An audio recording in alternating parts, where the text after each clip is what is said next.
टाळ मृदुंगाच्या गजरामध्ये श्री संत गजानन महाराजांच्या पालखीचं बीडच्या अंबाजोगाई शहरामध्ये आगमन। दर्शनासाठी भाविकांची गर्दी तर विठुनामाच्या गजरानं अंबानगरी दुमदुम। कराड ते चिपळूण राज्य महामार्ग 27 जूनपर्यंत अवजड वाहनांसाठी राहणार बंद। रस्त्याचं काम सुरू असल्यानं घेण्यात आला महत्त्वाचा निर्णय।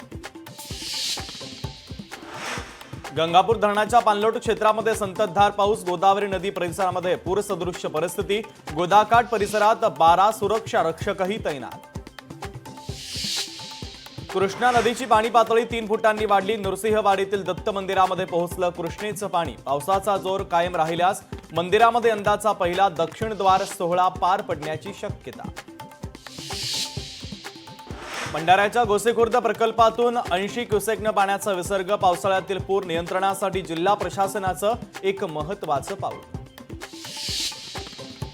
कोल्हापुरात धरण क्षेत्रामध्ये अतिवृष्टी सदृश्य पाऊस। पंचगंगेची पाणी पातळी 26 फूट 11 इंचावर तर राजाराम बंधाऱ्यासह 20 बंधारे अद्यापही पाण्याखाली। पर्यायी मार्गाने वाहतूक सुरू। सोलापुरातील शेतकऱ्यांवर दुबार पेरणीची वेळ। सतत कोसळणाऱ्या पावसानं दुबार पेरणीची वेळ। दुबार पेरणीनं शेतकरी आर्थिक संकटामध्ये। मांडूपच्या गुरुनानक शाळेमध्ये पंजाबी भाषेची सक्ती। शाळेच्या विरोधात मनसैनिक आक्रमक। पंजाबी पुस्तकं परत घेण्यात येणार, शाळेचं आश्वासन। इराणमधून भारतीयांचं एक विमान दिल्लीमध्ये दाखल। ऑपरेशन सिंधू अंतर्गत इराणमधून परतले तर 290 भारतीय। सुरक्षित बचावासाठी मानले भारत सरकारचे आभार।